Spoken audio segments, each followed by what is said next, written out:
Can't say enough about this football team and the way they handle their business, not only this game, but the entire year. This is really a microcosm of the entire year. I think I'm using that word right. We stumbled out of the gate 0-4 and, showed resiliency and toughness and character and ended up playing our way into this bowl game. And same thing in this game. We were down 14 points going into the fourth quarter. Never had an ounce of quitting these guys. They kept believing. Coaches kept believing. And we found a way to win in the end. And, before I talk about the game specifics, I just want to thank the Sun Bowl. It was a great week, a fantastic week. One of the best bowl games I've ever been to, and I've been to a lot. And the way they handled their business and the things they had outlined for our team and for the staff and the coaches was absolutely first class. So very, very thankful for the Bernie and all the Sun Bowl, the people that run the Sun Bowl, and just a great time. As far as the game itself, defensively, real soft against the run game in the first half. They had a nice scheme that they had not shown, we had not practiced. Getting up, tackle up on our free safety and taking away our pitch guy. And it took us a while to adjust to that. We gave up a bunch of rushing yards in the first half. However, only 7 points, which is the bottom line. Scoring defense is the bottom line. So we did find a way out of a couple drives. They missed a couple field goals. They turned the ball over. So even though we gave up a lot of yards rushing in the first half, still came away relatively unscathed. Second half, much better in the run game. I think we only got 80 or 90 yards in the second half rushing.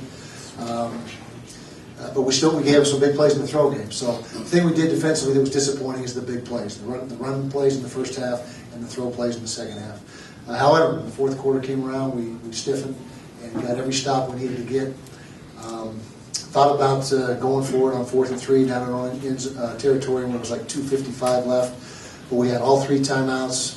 Our defense had been playing very well. That really was the reason why we punted it there. We thought if we could get a 3 and out, very little time would have gone off the clock, which proved to be the case. I think we got it back with 2:30 or something like that. So that was the thinking there. Almost went for it, the 2-point conversion with about a minute and a half left. These guys are extremely effective in the red zone. Talking about Georgia Tech, they score a touchdown 75% of the time in the red zone, which is one of the highest efficiency ratings in the country. And so an overtime game with them is usually not in your favor, a game that's played down in the red zone. So that was my thought there. After they called timeout, reconsidered with as much time was left on the clock, a minute 30 or 40. I was, rethought that, decided to kick the ball, continue to play on our momentum. Our defense bent, but ended up, just enough. They missed the field goal there at the end of regulation. But then in overtime, we took over. Defense was fantastic. And like you said about John White, I think he's the all-time single-season rushing leader now in Utah football history. And that speaks to his abilities and also our offensive line, our wide receivers who do a great job blocking downfield and turn those 10, 15-yard runs into 30 and 40-yard runs. And so just overall, very proud of this team. Special teams was very good. Special teams was, you didn't address that. That was probably maybe the difference, the way we punted the ball, the way we had kickoff returns for big plays. And so that was definitely advantage Utah special teams battle, which played a big factor in the game. So questions? It does make quite a bit of difference to win this game at the end and where you feel about yourself, and these guys feel, as players feel about themselves, as opposed to ending on a loss. Not just any loss, but you lose that game, you're kind of a 500 team and a 500 seed. No, we'd be 7-6. Yeah. But you're right. You hit it right on the head. I mean, you want to go into the offseason with some positive momentum, and even more so than that is winning this game for the seniors, making sure they leave their legacy on this program, because now they're alum. I told them this morning, there's thousands of Utah alum, former players that have worked hard to make our bowl record what it is, and in about 5 hours you're going to be one of those guys. And so we wanted them to go out on a positive note, and they certainly did. And I think that, going back to the game in the fourth quarter, these guys train and condition and work exceptionally hard during the bowl preparation process, and I think that was the difference. We took over in the fourth quarter, and I think that was one of the major differences was the conditioning of our team, not running out of any of gas. Not that they did, but I thought we were in very good condition, which helped their cause. Coach, after going down by a couple of touchdowns midway through the third quarter, how important or what did the coaching staff tell the players to still stay in the game with You know? Well, just stay the course. You know, we knew if we get one score back with our own, it was game on, because then it was a one-score game. And we knew the defense had to continue to get stops, because if we had not got, you know, if they had put any more points up on the board, it would have been probably too out of reach, especially the way they can chew that clock up. I think they had close to 50 minutes of possession or something for, you know, a lot. What was it, 48? Where am I here? 48, 58, which I don't know how that can be, because that adds up to like 80 minutes. So, anyway, they had the ball a lot. You know, we had 28, they had 48, which isn't right, but they had you know, a chance to really grind the clock if we had not got within that one score. And so that was big to get that first score. And great throw by Jon Hays, great catch by Devonte, and nice protection by the line. And then, of course, you know, 3rd and 7 or 3rd and 8, 3rd and goal from 8, you give it to your horse, John White, and he made it happen with some great blocking, and especially Sean Asiata, who leads him up through there. But, Coach, going back to that, from what I understand, when you had a 3rd and goal on the 3, you were going to throw the pass before the motion penalty. What changed your thinking there? Well, you know, they had a tendency to play split safety look down there, a 2-shell, which makes you a little vulnerable up the middle, particularly if you can pop through that first line of defense. And that's what our offensive staff came up with. It was a collaboration of, you know, the offensive coaches talked it over, and that's what we decided to do. After the timeout, you know, we took the timeout and had a chance to talk about it.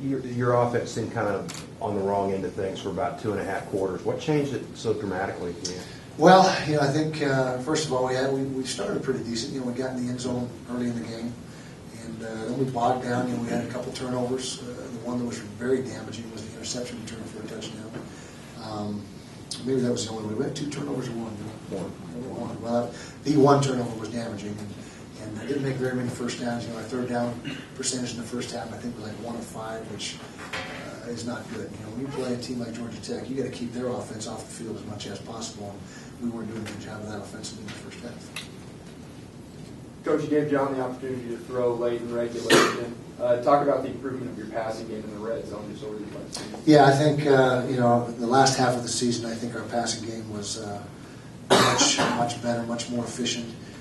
You know, talking about when John took over, when Jordan was in there, I thought Jordan was throwing the ball very well. But when John took over, we had some rough spots. In the first few games, turned the ball over too often. But then we settled down and decided who we are and what our blueprint for success was going to be. Then things started to fall into place for us. You passed pretty heavily coming right out of the game. What was the mindset behind Yeah, well, you know, we have a tailback that rushed for 1,400 yards, and we feel that they're going to do what everyone else does, and that's load the box up and dare us to throw. And so we wanted to come out throwing the football, which we did, and we had success with it early. Should have had more success. He made a couple drops and maybe missed a read or two, but I thought we threw the ball fairly effectively today. How big was that last punt return that set up the... Huge. And Griff McNabb, you know, he fell back as the one before. Probably should have fielded it when we lost about 15, 20 yards on the bounce. And he wanted to make up for that and make a play, and he certainly did that. It was a great return. Set us up in a great position. I can't remember where he ended up exactly, inside the 40 for sure. And it was big. And we had all kinds of momentum at that point, and that just added to it. Talk about the first season in the Pac-12, what you guys are trying to build toward now. Yeah, we're trying to build towards winning the Pac-12 conference. That's our objective, and you know, winning the South Division, which gets you into the Pac-12 championship game. We came up one game short of that this year. You know, if we were able to win our last ball game of the year, that would have happened. But that's our goal. That's our objective, and we got a great group coming back. You know, we lose a bunch of good seniors, but we got a lot of good football players coming back, and we're excited about the opportunity to continue playing the Pac-12. Nothing in the Pac-12 caught us by surprise. You know, we knew it was going to be a very competitive situation, which it turns out to be. And so, you know, it was just something that once we figured out, like I said earlier, when we lost Jordan, what our best alternative was to win football games, and we started winning games in conference play. Thank you. Appreciate it. Yeah, I mean, when I first took over, things were moving a little fast, but as the season started to progress, it slowed down for me. And, you know, D. Chris is a great player. Told me to go to him, so I went to him. When he looks at you like that, you're not going to say no. Can you talk about the impact Norm Chow had on you, him kind of leading you through?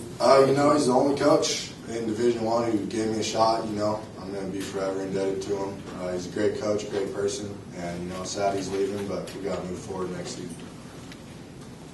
Talk about the last play of the game. John White, can't say enough about him. He's a great running back. When he got to see him, knew it was over, and just excited to go celebrate with my teammates. Same question I just asked him. Describe the last play of the game. Oh man, they called 42 lead, and I knew they trusted me with the ball. So, I saw Sean Asiata blast somebody, and I knew I was going to go in. As soon as the ball crossed the plane, looked over to the left, and I saw the arms go up. I knew it was a touchdown. So, I just wanted to celebrate with my teammates, and man, it was a great win. Pretty good first season B1 for you. Talking about the years on that. Oh man, I never thought, that it would be like this. I came in the fall, fall camp, third string, so, man, it was a great opportunity they gave to me, and I took it and ran with it. How nice is it to bookend that season with a game-winning touchdown in the bowl game? Oh man, it feels great, it means a lot to me, but it means a lot more to the teammates and the seniors, so it's a great feeling. I guess getting all the records you got there, including the single-season touchdown record on the last play, does that mean much to you? Or? It means a lot to me, but it means more to these guys. They put their life on the line too. Much as we run the ball, I see D. Chris, he's blocking his butt off, and I see Jon Hays, throwing blocks on an 18 stretch, So, I owe it to these guys, great team. What turned it around for the offense after the first three quarters? Man, we just had to find our heart, and just go out there and try to win the game. We're down 2 touchdowns, and after we scored 1, we knew we had a chance.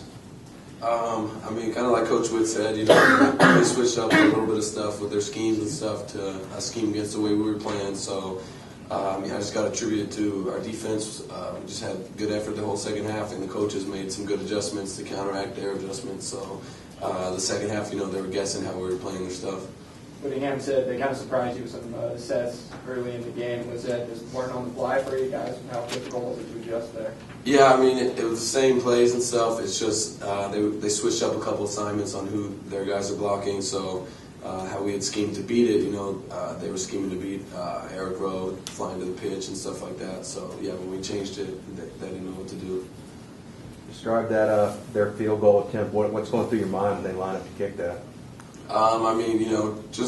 We always just want to block it and just give it all the effort we got. And I think we got close a couple of times, and just that pressure, I think, makes it a lot harder for a kicker. And so, he kicked a couple of them wide, and especially that last one. I guess the last play, the confidence in the offensive line to run the ball, how exciting is that?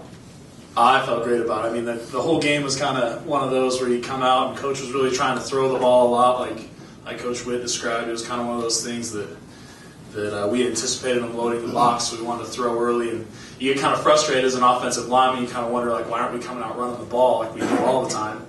And, at the end there, that kind of made you feel good about everything at the end when they said we're going to run it. And the biggest thing was we wanted to get the ball into John's hands. John White is a fighter. We knew as soon as he touched the ball that no one was going to stop him from getting into the end zone. So, it was a good play. It was a great play on his part, and everybody. I think it was his desire and determination along with everybody else doing everything right. So, what does it say about the offense to be able to win 8 games with an offense that was mostly one-dimensional for a lot of the season? It's a pride thing for me. As an offensive lineman, when people call you one-dimensional, they only run the ball, that's awesome for me because that means a lot to me. But I still have to give a lot of credit to our pass game. Jon Hays has done a great job. We've had great receivers who not only have been able to catch the balls and make big plays, but have been blocking the whole time. So so it's a pride thing for me, but at the same time, I don't think it's necessarily one-dimensional. We did a great job all bowl prep throwing the ball, and so I think Coach came out of this game confident in our throw game and dialed it up a lot. And, we had guys like D. Chris and Luke Matthews making big plays, Sean Asiata even. And that guy, the way he hits, you never know if he's seeing 2 balls come at him, so we were glad to see him catch a couple of them. But, it was just a great game all around. What does this mean to you guys? I mean, you've kind of carried the program into the Pac-12. Is that kind of an accomplishment for you? Do you feel that way? I know I would say me personally, but like as far as I think it's an accomplishment for the team, for the seniors. We feel like it's been a culmination of a lot of hard work. I mean, I look at all the guys last year that worked so hard for that. All the guys the year before in the Sugar Bowl, that year. I mean, there's a lot of things that came up to this point. So I mean, it's important to me, but I think it's important to everybody. I think it's a big deal to everybody that's been involved with this program to go in, have a good year in the Pac-12, and then finish off in a big-time bowl game like this. What was the difference in the fourth quarter and the first three? I can't say that I don't feel like there was a huge difference in the fact. I mean, the biggest difference in my mind is we just kept saying take it one play at a time. I mean, we went out and we went down by 2 scores, and I'll admit, like it's hard to go down by 2 scores and not kind of think to yourself, oh man, here we go. What are we going to do now? But I mean, you got to force that out of you. But the biggest thing is we know there's no 14-point plays in football, so you got to take it one play at a time, one score at a time. And once we got that first score, we knew we were going to win that game. But no, though, I'll be the first one to say I was ecstatic about the game plan coming out past. Speak for all the receivers. Were you surprised you won the Special Teams Award? Yeah, kind of. I mean, I was kind of surprised, but I was more happy than anything. What's this game mean for you guys kind of going forward? A lot. It's a long off season, about 6 to 7 months of conditioning, lifting weights, getting yelled at, going to school. So just to have, just to be going in the off season on the win is definitely big. It keep the morale up. It just makes you work harder in the off season because you know what you're capable of. You just missed on that pass, right? Yeah. Just missed on that pass. Well, I ain't trying to put Jon Hays out there, but he said he lost it in the sun. So I was just like, I don't know. But when I looked at him, because I saw him have it, that he brought his hands down, so I didn't know what he was doing. But when I turned and looked, the sun was actually just beating right dead in that corner too. So I believe him. You guys were contenders almost. Coach talked about almost winning or being able to go into the Pac-12 championship game. You guys going to be contenders again this coming year? Man, that's definitely the plan. I don't want to speak too soon, but we got a lot of work to do. We got to replace. We got to replace Tony Bergstrom, John Cullen, on the offensive side of the ball, and we're gonna lose some guys on defense. Matt Martinez and Chaz Walker, Tavita, Finau, and Conrad Black guys we made plays for us this season. But we definitely looking for the challenge, man. And, that's definitely the goal. Believe that. Special teams kind of made a big difference in the game. Talk a little bit about that. A couple big returns for you guys. Yeah, I thought the biggest one was that punt return at the end. It got us all the way down to the 30, which gave us a short field, and I don't think we had timeouts either. So that was definitely, what I thought was the biggest special teams play. The kickoff return I had was probably the biggest momentum, just because we hadn't anything going right now, and then we came and threw the pick 6. But even though that happened, people just, on the team, you just gotta, let little stuff like that go and keep out of it. One more for Devonte, is that good? I'm going to get a shower and get out of here. Thanks, Devonte. Oh, I showered. That's why I was. Oh, good. Very good.